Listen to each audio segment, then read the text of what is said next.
सुग्रीव जी से भगवान ने कहा कि भैया मित्र तुम जानते हो मैं हाँ आप चिंता न करें प्रभु, मिले ही नाथ मिथिलेश कुमारी श्री सीता जी मिलेंगे।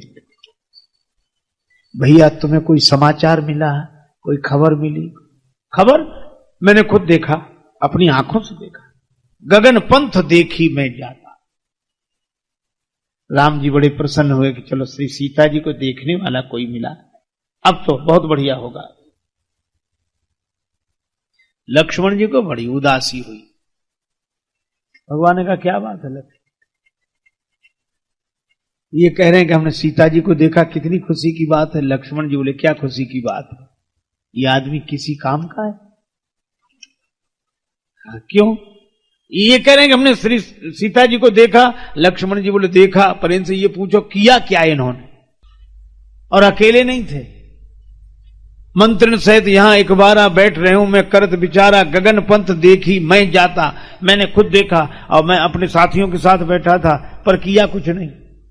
लक्ष्मण जी बोले इनसे तो जटायु जी अच्छे हैं, उन्होंने सीता जी को देखा नहीं, पर गीधराज सुनी आरत बाणी, केवल आर्त बाणी सुनी, इस पर ही उनकी सहायता के लिए आगे बढ़ गए, प्राणों की बाजी लगा दी। एक वो हैं जो बाणी सुनकर सहायता के लिए चले गए, एक ये हैं जो देखते रहे और बैठे रहे। महाराज ये आगे भी बैठे ही रहेंगे, ये कुछ नहीं करेंगे। भगवान ने कहा ऐसे मत कहो लक्ष्मण, श्री सीता जी ने बड़ी कृपा की इन पर।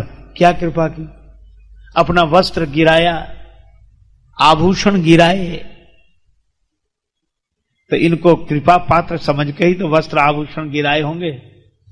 लक्ष्मण जी बोले हो सकता है आपकी यह दृष्टि है, हम तो यह बात सोचते हैं कि उन्होंने बड़ी आशा भरी दृष्टि से इनकी ओर देखा होगा कि हमारी सहायता करने आए, पर जब ये सब के सब ऐसे ही बैठे रहे, ये भी ऐसे ही बैठे रहे सुग्रीव जी, तो सीता माता ने अपने आभूषण गिरा दिए और गिराकर संकेत क्या किया कि लो ये महिलाओं के आभूषण पहनो और बैठे रहो, जब तुम किसी काम के नहीं काहे क्या आदमी आता, इसलिए गिरा दिए, ये पहन ले वस्त्र, ये चूड़ियां पहन ले, बैठे रहो। जब अबला की सहायता नहीं कर सकते तो बैठे रहो, काहे के आदमी है। महाराज ये विचार ही करेंगे और कुछ नहीं करेंगे।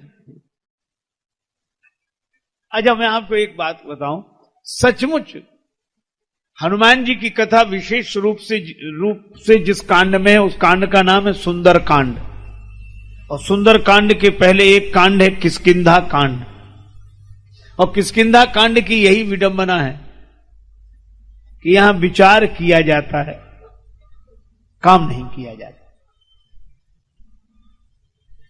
अच्छा इसीलिए पहाड़ की ऊंचाई पर बैठे। समाज में आपको ऐसे लोग भी मिलेंगे जिनके बड़े ऊंचे विचार हैं, विचार की दृष्टि से बहुत ऊंचाई पर रहते, पर करते कुछ नहीं।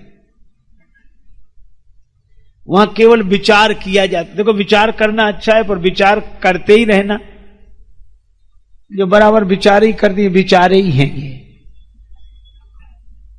एक आदमी के घर में घुसा चोर, खटपट की आवाज हुई, पत्नी ने पति को जगाया, चोर घुसाया घर में। पति बोला तुम क्या समझते हो हम सो रहे हैं? मैं जान रहा हूं चोर घर में घुसाया है, कुछ करो, विचार कर रहा, क्या करो? चोर ने ताला तोड़ा, वो ताला तोड़ रहा, मुझे पता है, जरा विचार करने। ताला तोड़ लिया, सामान निकाल लिया उसने, मैं जानता हूं, विचार करने। वो सामान लेके गया, पत्नी बोली वो तो गया, बोले मैं जानता हूं विचार को। बोले भाड़ में जाए तुम्हारा जानना और विचार, सामान सब चोरी चला गया, तुम जानते ही रहे विचार ही। तो कुछ लोग केवल विचार करते। किष्किंधा कांड की यह विडंबना है कि यहां विचार किया जाता है, काम नहीं किया जाता। और सुंदर कांड के आगे एक कांड है लंका कांड, वहां की विडंबना यह है कि वहां काम किया जाता है, विचार नहीं किया जाता। वहां वाले बराबर काम करते हैं पर विचार कभी नहीं करते। एक दिन रावण ने अपने दरबारियों से कहा समुद्र किनारे सेना आ गई है, वानर सेना राम जी के संग, क्या करना चाहिए? तो राक्षस क्या बोले? का करिए विचारा, विचार करने की जरूरत क्या है? नरक भी भालू आहार हमारा, बंदर मनुष्य भालू तो हमारे भोजन खा जाएंगे। रावण बोला वाह बहादुरो, तुमसे यही आशा थी। रावण का बेटा बैठा था प्रहस्त, उठकर खड़ा हुआ, पिताजी हम इनसे कुछ पूछें? हाँ पूछो। इनकी बातों में मत आओ, ये सब झूठ बोल रहे हैं, ये कुछ नहीं कर सकेंगे, बंदर मनुष्य भालुओं को नहीं खा सकते, विचार तो करो। रावण ने कहा क्या विचार करना, खा जाएंगे, खाने पीने की चीजें हैं। तो प्रहस्त ने कहा कि खाने पीने में भी तो विचार करना चाहिए। उनमें से राक्षस बोले जो खाने पीने में विचार करें वे राक्षस कैसे?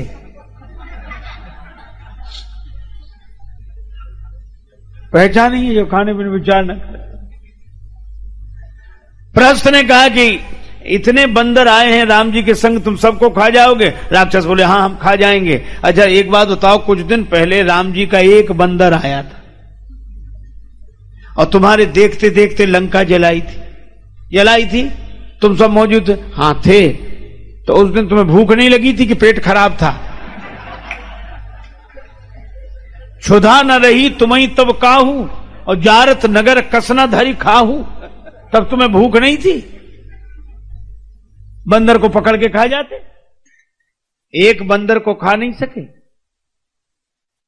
और इतनों को खाने की बात करते हो।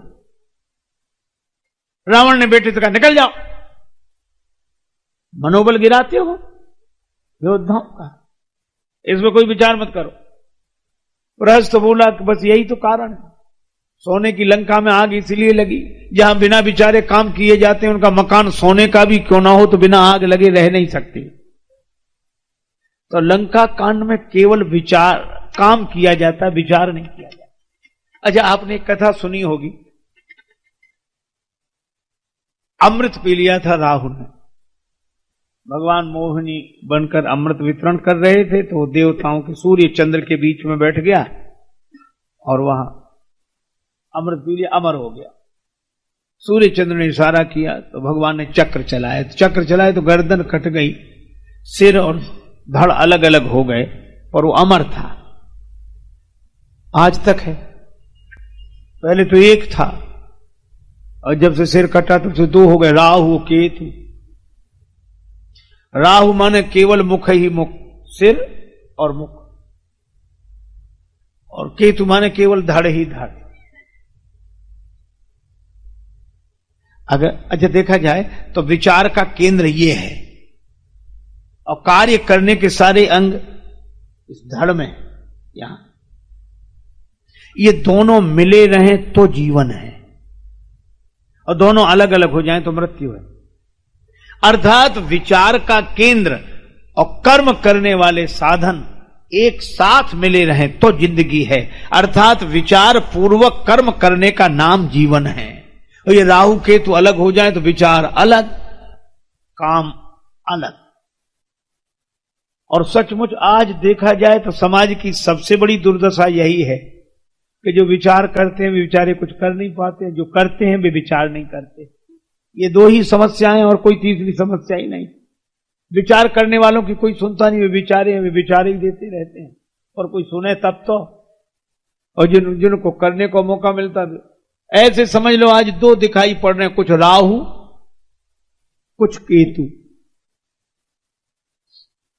और राहु अगर प्रबल हो जाए तो सूर्य ग्रहण, चंद्र ग्रहण, और कितना बढ़िया संकेत है। ये दोनों प्रकाश देने वाले हैं जिनसे समाज को प्रकाश मिलता है, और ये केवल विचार करने वाले तो बड़े से बड़े प्रकाश को भी समाज को नहीं मिलने देते हैं, उससे भी वंचित कर देते हैं ताकि आदमी आगे बढ़े। वैसा नहीं, ये विचार करने वाले न खुद करते न दूसरे को करने देते हैं। एक आदमी चारपाई पर बैठा माला लेकर राम राम राम राम कर, दूसरा है क्यों चारपाई बैठ के भजन करते, चारपाई बैठ के।